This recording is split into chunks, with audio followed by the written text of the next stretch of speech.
Hello, कैसे हैं आप लोग। Welcome in study click. चलिए बात करते हैं आज हम लोग अपने इस नए लेक्चर के नए टॉपिक में, जिसका नाम होगा एनाटॉमी ऑफ फ्लावरिंग प्लांट। हम लोगों ने किंगडम एनिमेलिया के बाद मॉर्फोलॉजी ऑफ फ्लावरिंग प्लांट भी कंप्लीट करा हुआ है। अब जो अगला चैप्टर है जिसका नाम है एनाटॉमी। एनाटॉमी में पहले एनसीईआरटी ने कुछ चैप्टर को, कुछ पार्ट को रिमूव करा है चैप्टर में। जैसे अगर आप देखेंगे तो यहाँ से उन्होंने रिमूव किया है टिश्यूज को।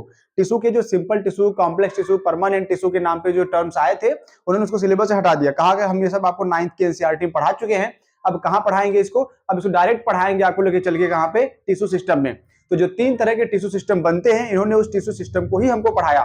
तो हमने कहा रुकिए, हम आपके लिए क्या करते हैं, कुछ बढ़िया सा लेकर आते हैं और एक नया टिश्यू सिस्टम को जो है डेवलप करेंगे। तो ये रहा एक माइंड मैप, जिसको आप कह सकते हैं, या एक तरह से क्विक रिवीजन के लिए कि आपको कौन कौन से टॉपिक इस चैप्टर के अंदर पढ़ने हैं, वो यहाँ पे रहेगा। टॉपिक है anatomy of flowering plant. Anatomy of flowering plant में हमको सबसे पहले शुरू कहां से करना है, शुरू करना है टिश्यू से। टिश्यू हम 2 तरीके से, पहले तो डिफिनेशन देखेंगे, इसकी डिफिनेशन क्या होगी, किस तरह के टिश्यूज को इनका डिफाइन कैसे कर रहे हैं। उसके बाद मेरिस्टेमेटिक और परमानेंट। मेरिस्टेमेटिक का मतलब है जिनके अंदर लेबर ऑफ डिवीजन पाया जाता है, और परमानेंट का मतलब जिनके अंदर डिवीजन ऑफ लेबर खत्म हो चुका है, जो डिवाइड करने की एबिलिटी को लूज कर चुके हैं, स्पेसिफिक कंडीशन में डिवाइड कर सकते हैं, उनको क्या बोलेंगे, उनको परमानेंट बोलेंगे। तो मेरिस्टेमेटिक में हमारे पास 3 एग्जांपल हैं, on the basis of their location and position etcetera. Apical meristem, intercalary meristem and lateral meristem. तो 3 तरह के मेरिस्टेम या मेरिस्टेमेटिक टिश्यू पाए गए हैं। जब जब मेरिस्टेम की बात आती है तब तो मुझे एक कहानी याद आती है। मेरिस्टेम में एक सर थे हमारे, जो हम लोगों को पढ़ाते थे, उनका नाम था प्रसन्ना घोष। बंगाली थे, पढ़ाते बढ़िया थे। पढ़ाया कैसे, उन्होंने जादू टोना करके पढ़ाते थे। तो जब जब मेरे मन में, जब मैं अपने टाइम पे, इस टाइम पे था 9th में, तो मैंने उनसे पूछा, सर ये बताइए सर ये मेरिस्टेम क्या है, बार बार मेरिस्टेम आ रहा है, मुझे समझ में नहीं आ रहा है मेरिस्टेम क्या है। तो उन्होंने कहा कि एक बात बताए, हमका बताइए। तो उन्होंने कहा मेरिस्टेम का मतलब the stem that is not तेरी स्टेम, दैट इज मेरी स्टेम। जो तुम्हारी स्टेम नहीं है वो स्टेम मेरी है। मैंने कहा लॉजिक मिसिंग है, आंसर समझ में नहीं आया, लेकिन मजा बहुत आता था। तो ये वही वाला मेरिस्टेम है। अब याद आ रहा है यहाँ पे, अब समझ में आ रहा है, और कहानी भी याद आ रही है। तो एपिकल, इंटरकैलरी और लेटरल के नाम पे, पोजीशन के बेस पे बदल जाएगा। परमानेंट की बात की, इसमें कहा था लेबर ऑफ डिवीजन नहीं पाया जाता है। पैरेनकाइमा, कोलिनकाइमा और स्क्लेरेनकाइमा 2 तरह के ये हैं, सिंपल और कॉम्प्लेक्स। सिंपल में 3 है, पैरेनकाइमा, कोलिनकाइमा, स्क्लेरेनकाइमा। हालांकि क्लोरेनकाइमा और एरेनकाइमा का भी नाम आता है, हालांकि वो मॉडिफिकेशन है। तो मॉडिफिकेशन को उन्होंने यहाँ पे मेंशन नहीं किया है, हम लोग कर लेंगे। फिर है कॉम्प्लेक्स। कॉम्प्लेक्स परमानेंट में जहां पे एक से ज्यादा तरह की सेल्स मिलकर टिश्यू बनाएंगी, उनको बोलेंगे complex. Example xylem and phloem. तो जाइलम का एग्जांपल देखिए, tracheid, vessels, xylem parenchyma and xylem fibre. Phloem का एग्जांपल देखिए तो sieve tubes, companion cell, phloem parenchyma and phloem fibre. इसके बाद आप डायरेक्ट मूव करिए टिश्यू सिस्टम पे। जितने तरह के टिश्यू सिस्टम हमको पढ़ने हैं, उनके कुछ के नाम यहाँ पे मेंशन है। अब वो जो नाम मेंशन है, हम उन्हीं की बात कर रहे हैं। जैसे epidermal tissue system. Epidermal tissue system में जिसमें एपिडर्मिस आएगा, स्टोमेटा आएगा, अपेंडेजेस। अपेंडेजेस में जिसमें ट्राइकोम्स और हेयर के बारे में हमको पढ़ना है। फिर आएगा ground tissue system. Ground tissue system में जिसमें एंडोडर्मिस, पेरिसाइकल, पिथ, कॉर्टेक्स और मिडुलरी रेज पाए जाते हैं, इनके बारे में बात कर लेंगे। एक आखिरी बचेगा टिश्यू सिस्टम यहाँ पे, vascular tissue system, xylem, phloem and cambium. Xylem, phloem, cambium को फिनिश जब कर चुके होंगे, तो हम आएंगे सीधा सीधा डाइकॉट और मोनोकॉट की एनाटॉमी पे। तो इतना सारा बेसिक समझने के बाद जब हम डायरेक्टली पहुंच रहे होंगे एनाटॉमी के लिए, डाइकॉट एंड मोनोकॉट के, तब वहां पे हम चीजें देखेंगे। क्या देख रहे थे, मॉर्फोलॉजी में आपको 3 पार्ट बताया था, root system and shoot system. उसके बाद हमने लीफ को अलग से पढ़ाया था आपको, कि लीफ के लिए मॉडिफिकेशंस क्या क्या हैं। उसी में जब हम पढ़ेंगे तो हम स्टेम को 2 पार्ट में डिवाइड कर देंगे। एक तो डाइकॉट का स्टेम की एनाटॉमी, मोनोकॉट के स्टेम की एनाटॉमी। कंपैरेटिव बना के पढ़ेंगे, इसी बोर्ड को 2 हिस्सों में डिवाइड कर देंगे, कैंची से काट के 2 पार्ट में डिवाइड करेंगे। एक तरफ डाइकॉट, एक तरफ मोनोकॉट पढ़ाएंगे। और वहीं पे रूट सिस्टम की जब बात होगी, तो रूट में भी एक डाइकॉट और एक मोनोकॉट। और तीसरा, जब लीफ के बारे में पढ़ रहे होंगे, तो डाइकॉट की लीफ का स्ट्रक्चर कैसा है, एनाटॉमी कैसी है, और मोनोकॉट की लीफ की एनाटॉमी कैसी है। एक कंट्रोवर्सी हो गई है। कंट्रोवर्सी हुई है, जैसे पिछले वाले लेक्चर में मैंने आपको एक कहानी सुना दी थी, कथावाचक थी जिनका नाम जया किशोरी जी था, कुछ ऐसा वाला सीन था। उसके बाद एक नई, तो लोगों ने कमेंट करना स्टार्ट किया, गंदी गंदी गालियां भी देना स्टार्ट किया। उन्होंने क्या बोला कि आप जानते नहीं, घोर कलयुग चल रहा है, साइंटिस्ट प्रूव नहीं कर पाए, रिसर्चेस चल रही हैं। जब मैंने कहा नहीं, ऐसा प्रूफ है, बहुत सारी चीजें हैं जो हो रही हैं, आप देख नहीं पा रहे हैं, आप घरों से निकलने की जरूरत है, आपको कथावाचकों के भरोसे मत रहिए। तो वो नाराज हो गए, गुस्सा हो गए कुछ लोग। तो एक और कहानी, अब नाराज हो ही गए तो थोड़ा ढंग से हो जाए, एक और कहानी लेकर आपके सामने आए हैं। वो कहानी कौन सी थी, वो कहानी ये है, जब रामायण का कोई एक कांड चल रहा होता है, तो उस कांड में आपने देखा होगा, हनुमान जी उड़ते हुए जा रहे थे, कहीं जा रहे थे, समंदर पार कर रहे थे। तो कहते हैं अच्छा जड़ी बूटी लेने जा रहे थे, तो उन्होंने कहा कि हनुमान जी जड़ी बूटी लेने जा रहे थे तो उनका पसीना जो है समुद्र में गिरता है, समुद्र में मगरमच्छ बैठा हुआ था, उस मगरमच्छ के मुंह में वो पसीना चला जाता है और वो जो है प्रेग्नेंट हो जाता है। दूसरा कॉन्सेप्ट बता रहे हैं सेम तरीके से, ठीक है। तो मगरमच्छ के मुंह में जब पसीना चला जाता है तो मगरमच्छ क्या होता है, प्रेग्नेंट हो जाता है। बाद में वो मगरमच्छ जो है जब उसको पकड़ के अहिरावण के घर में चीरा जाता है, काटा जाता है, तो उसके पेट में एक बच्चा निकलता है जो कि बंदर का बच्चा होता है, जिसको मकराक्ष या मकरध्वज के नाम से रख लिया गया। आई थिंक मकरध्वज के नाम से रख लिया गया। बाद में जब हनुमान जी को अहिरावण उठा के ले जाता है तो हनुमान जी जाते हैं बचाने फिर से वहां पे, तो वहां पे मकरध्वज ही फिर से मिलता है, लड़ाई करता है। तो पूछते हैं कि अरे तो मेरे बेटे कैसे हो सकते हो भाई, मैं तो जन्मजात बचपन से जो है ये जो भी वो टर्म्स यूज करते हैं, बोले मैं तो वो हूँ, ब्रह्मचारी हूँ, तो तुम कैसे पैदा हो गए। उसने कहा एक बार मेरे पिताजी जो उड़ते हुए जा रहे थे वहां से, तो पसीना जो उनका मगरमच्छ के मुंह में गिरा था। अब मैं कुछ नहीं बोलूंगा, एक वहां पे मोर रो रहा था, आंसू गिर रहे थे, यहाँ पे पसीना गिर रहा है। अब इसके बाद भी अगर आपको कुछ कहना है तो बताइएगा हमको, ठीक है। अगले टर्म पे चलिए मूव करते हैं हम लोग अपने। एनाटॉमी क्या है? एनाटॉमी का मतलब है यहाँ पे study of internal structure of plant and other organism. Other organism जो भी कुछ होंगे, अगर उनके हम या प्लांट के इंटरनल स्ट्रक्चर की स्टडी करते हैं तब उसको एनाटॉमी बोलते हैं। एनाटॉमी के बाद अगर आप देखेंगे तो एनाटॉमी जो है टिश्यू से मिलकर बना होगा, ढेर सारे टिश्यू पाए जाएंगे, cell, tissue, organ, organ system, organism, species, individual, population, population, community, community के बाद इकोसिस्टम, फिर लैंडस्केप, बायोम, बायोस्फीयर, खत्म। क्या आया था यहाँ पे? टिश्यू।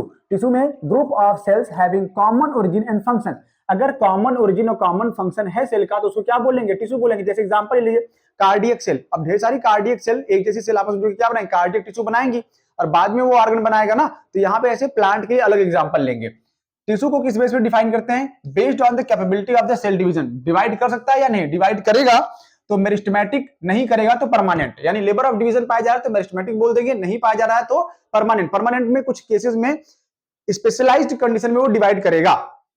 नेक्स्ट है यहाँ पे मेरिस्टेमेटिक टिश्यू। मेरिस्टेमेटिक टिश्यू जिसके बारे में मैंने पहले बताया कि घोष सर ने कैसे बताया था हमको, मेरिस्टेमेटिक टिश्यू या मेरिस्टेम कहते हैं। तो मेरिस्टेमेटिक टिश्यू या मेरिस्टेम में based on the position meristem are 3 types. Position के बेस अगर आप देखेंगे तो मेरिस्टेम, मेरी स्टेम जो है 3 तरह से है। कौन कौन सी है? Apical, intercalary and lateral. Apical में आप देखेंगे root apical meristem, shoot apical meristem, जिनको राम और शाम के नाम से जानते हैं हम लोग, जो कि या तो रूट के टिप पे पाए जाएंगे, रूट के टिप पे पाए गए तो राम, सूट के टिप पे पाए गए तो शाम, ठीक है। इसके बेस पे पोजीशन, क्योंकि मेरिस्टेमेटिक टिश्यू डिवाइड करेंगे तो हमेशा एपिकल पार्ट में ग्रोथ होगा। इंटरकैलरी को बहुत कम सब डिफाइन करने का ट्राई कर रहे हैं। बिटवीन मेच्योर टिश्यू, कुछ मेच्योर टिश्यू के बीच में ये पाए जाते हैं और ज्यादातर ये पाए जाते हैं अकर्स इन ग्रासेस, और रीजनरेट करते हैं उस पार्ट को जो ग्रेजिंग एनिमल या हर्बीवोरस रिमूव कर देते हैं। यानी अगर कोई ग्रास है, कोई एनिमल है, सो चढ़ के चला गया तो अब इसकी ग्रोथ कैसे होगी? ग्रोथ होगी इंटरकैलरी मेरिस्टेम से। लेटरल मेरिस्टेम तो बस मोटाई बढ़ाता है। मोटाई कैसे बढ़ा रहा है देखिएगा, between mature region of the root and shoot, root और सूट के मेच्योर रीजन के बीच में पाया जाएगा। सिलिंड्रिकल मेरिस्टेम कहा जाता है इसको, और ये ज्यादातर देखा गया है seen in gymnosperm and dicot, यानी एंजियोस्पर्म के मोनोकॉट में ये देखने को नहीं मिलेगा। कौन नहीं मिलेगा? लेटरल मेरिस्टेम, यानी मोनोकॉट में आपको मोटाई में ग्रोथ होते हुए दिखाई नहीं देगी। तो ये बात याद रखेंगे। कुछ डायग्राम एनसीईआरटी के जो यहाँ पे बने हुए हैं, एक बार देख लीजिएगा चिपका के अच्छे से, क्योंकि बोर्ड में नीट में आएगा तो यहीं से आएगा। फिर है परमानेंट टिश्यू। सिंपल कहां गया भाई?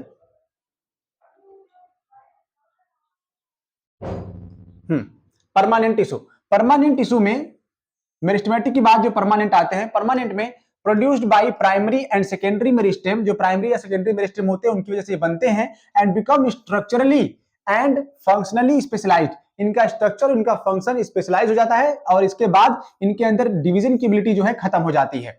अगर इसके बेस पे आप बात करेंगे तो परमानेंट 2 तरीके से है, सिंपल और कॉम्प्लेक्स। सिंपल में पैरेन्काइमा, कोलिनकाइमा, स्क्लेरेन्काइमा। एडिशनल कंडीशन में आपको जो है यहाँ पे मॉडिफिकेशन मिल जाएगा एरेनकाइमा का और क्लोरेनकाइमा का। तो ऐसा नहीं कि इनको नहीं बताया जाएगा, ये सब आप जानते हैं पहले से। अभी के लिए जाइलम और फ्लोएम, कॉम्प्लेक्स में आपको मिलेंगे जाइलम और फ्लोएम के नाम पे। तो चलिए 1 बाय 1 खत्म करते हैं इस टिश्यू को आज। Simple permanent tissue. Simple permanent tissue किसे कहते हैं? Tissue having all cells similar in structure and function. वो सारे सेल्स जो एक ही, वो टिश्यू जिनमें सारे सेल्स एक ही तरह के ओरिजिन और फंक्शन वाले हैं, उनको क्या बोल रहे हैं? परमानेंट टिश्यू बोल रहे हैं। एग्जाम्पल में है, एग्जाम्पल जैसे पैरेन्काइमा, स्क्लेरेन्काइमा का था, तो शुरुआत कर रहे हैं यहाँ पे पैरेन्काइमा से।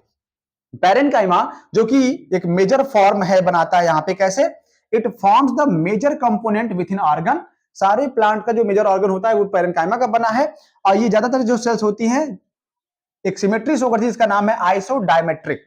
तो आइसोडायमेट्रिक सिमेट्री ये शो कर रही है। इनका जो शेप होगा spherical, Oval, round, polygonal, elongated, जितना शेप दिखा है सारे शेप में ये पाया जा सकता है अलग अलग लोकेशन पे। And their wall are thin and made up of cellulose. अब ये इंपॉर्टेंट है नीट के लिए कि इनका जो सेल वॉल है किसका बना है? सेलुलोज का बना है। And cells are closely packed और स्मॉल इंटरसेलुलर स्पेसेस, यानी अगर पैरेन्काइमा पाई जाएगी तो स्फेरिकल शेप, ओवल शेप मान लीजिए, इलांगेटेड शेप में अगर ऐसे मान लीजिए, तो कह रहा है इनके बीच में क्या इंटरसेलुलर स्पेस पाया जाएगा। तो इंटरसेलुलर स्पेस आपको मिल सकता है। फंक्शन क्या है पैरेन्काइमा का प्लांट में? फंक्शन है फोटोसिंथेसिस करवाने का, स्टोरेज का और सिक्रीशन का। ये 3 तरह के फंक्शंस इसके हैं। इसके अलावा जो इसका फंक्शन है कोलेनकाइमा के बारे में देख लीजिए। कोलेनकाइमा क्या है? कोलेनकाइमा की लोकेशन सबसे बढ़िया हमको लगती है। कोलेनकाइमा की लोकेशन क्या है भाई? इसकी लोकेशन है below the epidermis in dicot plant. ये डाइकॉट प्लांट के एपिडर्मिस के ठीक नीचे। अगर एनाटॉमी नहीं समझ आ रही फिर से समझिए। ये कौन सा? Cuticle, that is waxy layer. उसके बाद ये पैरेन्काइमा वाली लेयर बन जाएगी। पैरेन्काइमा जिसमें इंटरसेलुलर स्पेस होता है, कह रहा है इसके नीचे, एपिडर्मिस के नीचे पाई जाती है। एपिडर्मिस में पैरेन्काइमा वाली सेल है, उसके नीचे पाई जाती है। It is found as a homogenous layer और इन पैचेस। या तो समान रूप से पाया जाएगा या तो पैचेस, धब्बे धब्बे में, यहां ग्रुप में, गुच्छे में, एक एक जगह पे इकट्ठा हो जाएगा। Consist of cell with much thickened corner due to the deposition of cellulose, hemicellulose and pectin. इनका डिपोजिशन पाया जाएगा। यानी इनका शेप कैसा होगा? ऐसा वाला। इस शेप में कुछ होंगे ये। और जहां जहां कॉर्नर आएगा भैया, कॉर्नर पे थिकनिंग करा दो। थिकनिंग किसकी करा देंगे आप लोग? यहाँ पे सेलुलोज की, हेमीसेलुलोज की और पेक्टिन की। तो इसका डिपोजिशन यहाँ पे देखने को मिल जाएगा। इंटरसेलुलर स्पेसेस आर एब्सेंट, जैसा कि पैरेन्काइमा वाले में देखने को मिला था, आपको बताया था इंटरसेलुलर स्पेस पाए गए थे। इनमें इंटरसेलुलर स्पेस नहीं मिलेगा भैया, हेक्सागोनल शेप में टाइटली पैक्ड है, इंटरसेलुलर स्पेस कहां ही मिलेगा, है ना। शेप जो है कौन कौन सा है? Oval, spherical, polygonal, often contain chloroplast, और कई बार क्लोरोप्लास्ट को भी कंटेन करते हुए देखे गए। फंक्शन क्या है इनका? Provide mechanical support. किसको? सवाल है किसको? तो उसको जो ग्रोइंग पार्ट है, such as young stem and petiole of the leaf. Young stem और जो लीफ, पेटियोल की जो लीफ है, पेटियोल ऑफ लीफ, लीफ के पेटियोल को क्या कर रहे हैं? सपोर्ट प्रोवाइड कर रहे हैं, झूलेगा ऐसे ऐसे लीफ, पत्ती, ठीक है। Next, the cells that contain chloroplast assimilate food. और वो सेल्स जिनके पास क्लोरोप्लास्ट है वो क्या करेंगे? फ्रूट बनाएंगे, फूड बनाएंगे। यानी यहां पे ये कह रहा है कि कोलेनकाइमा लिविंग है। जब कोलेनकाइमा मैं देखिए, बहुत टिपिकल कंट्रोवर्सी हुई थी इस पे नीट के लिए। नीट में 2024 में ये सवाल आया हुआ था। क्या आया था? उन्होंने पूछा था कि कोलेनकाइमा, पैरेन्काइमा इज लिविंग। हमने कहा हाँ ठीक है, पैरेन्काइमा लिविंग है, डिवाइड करता है। लेकिन उन्होंने कहा कि कोलेनकाइमा भी लिविंग है। और हम अब आपको क्या कह रहे हैं? परमानेंट है। परमानेंट का मतलब हमने आपको शुरू में बताया कि नॉन लिविंग है, डेड है, डिविजिंग की एबिलिटी नहीं है। लेकिन नीट के एक स्टेटमेंट में उन्होंने इसको लिविंग मान लिया। कैसे मान लिया? हम अगर इसको कहते कि जब ये कोलेनकाइमा क्लोरेनकाइमा में मॉडिफाई होता है तब ये लिविंग की तरह बिहेव करता है, लेकिन ये अभी से मान रहे हैं, मॉडिफिकेशन होगा बाद में, वो बात की बात है। इसी के अंदर होगा, इसलिए ये लिविंग है, और आपको ये बात माननी पड़ेगी। इसी स्टेटमेंट में 2024 का क्वेश्चन सॉल्व हो गया। नेक्स्ट, अगला पार्ट है स्क्लेरेनकाइमा का। स्क्लेरेनकाइमा जिसको कहते हैं consist of a long narrow cells with thick and lignified cell wall. तो लिग्निफाइड यानी लिग्निन का डिपोजिशन होगा उस सेल वॉल में, इसलिए उसको लिग्निफाइड कह रहे हैं। And they are usually dead, ज्यादातर ये मृत होती हैं, डेड है। क्यों? Without protoplast. Protoplasm is a physical basis of life, और वही नहीं है तो डेड। पाया जाता तो लिविंग, नहीं पाया गया तो डेड।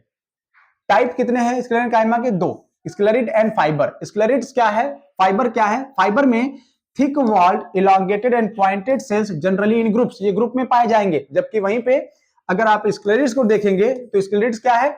इनका जो शेप है स्फेरिकल, ओवल या सिलिंड्रिकल शेप में पाया गया। मतलब वेरिएशन तो है प्लांट के सेल में शेप के मामले में, लेकिन अगर स्क्लेरिड्स को आप ध्यान से देखिए तो कह रहा है कि हाईली थिकेंड डेड सेल्स है। मतलब ऐसे नहीं मरा है, बहुत सारा जहर खा के मरा है। कौन सा जहर खा के मरा है? लिग्निन का, सुबेरिन का, सेलुलोज का, हेमीसेलुलोज का, पेक्टिन का, इन सबको खा के मरा है ससुरा, उसके बाद जाके डेड हुआ है। तो highly thickened dead cells with narrow cavities. Cavities का मतलब है बेटा यहाँ पे ल्यूमेन। तो ल्यूमेन नामक जो कैविटी है वो उसमें बहुत कम है, नैरो फॉर्म में पाई जाएगी। स्क्लेरिड्स की लोकेशन क्या है? फ्रूट वॉल ऑफ नट, जैसे अखरोट वगैरह खा रहे तो उसकी जो दीवारें है ना, वॉल है ना, वो मजबूत होता है कि नहीं, तो मतलब सपोर्ट प्रोवाइड करेगा। Pulp of a fruit like guava, guava like fruit के जो पल्प होते हैं, अंदर वाला जो पार्ट नहीं होता, अमरूद खाइए जो उसके अंदर जहां पे सीड रहता है वो वाला पार्ट, वो भी किसका बना है, स्क्लेरेंकाइमा का बना है।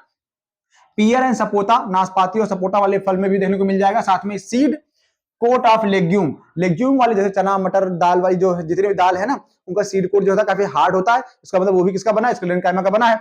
And leaves of the T, पत्तियों की, जो चाय की पत्तियां हैं, चाय में पत्तियां ही होती है, सॉरी, टी का मतलब चाय पत्ती, और यहाँ पे लीव्स ऑफ टी, तो उसी की जो पत्ती है, चाय की जो पत्ती है, उसमें भी जो है ये पाया जाता है। फंक्शन क्या हुआ इनका, इनका फंक्शन है provide mechanical support to the organs, ये मैकेनिकल सपोर्ट प्रोवाइड करते हैं। जैसे मान लीजिए ये लीफ है और उसके नीचे लगा हुआ कौन, स्क्लेरेंकाइमा, पत्ती झूल रही, टूटने ना पाए, गिरने ना पाए, कौन सपोर्ट करेगा, स्क्लेरेंकाइमा करेंगे। तो जो कंट्रोवर्सी हुई थी लास्ट में, अगर गलत लगा हो किसी को तो उसके लिए सॉरी तो नहीं बोल रहे हैं अभी के लिए, बाद में कभी बोल के देख लेंगे। तो आज के लिए इतना ही, मिलते हैं नेक्स्ट क्लास में एक नए साइंस एग्जिस्ट करता है या साइंस एग्जिट करता है इस टॉपिक को लेकर। तब तक के लिए बने रहिए हमारे साथ में। Thank you.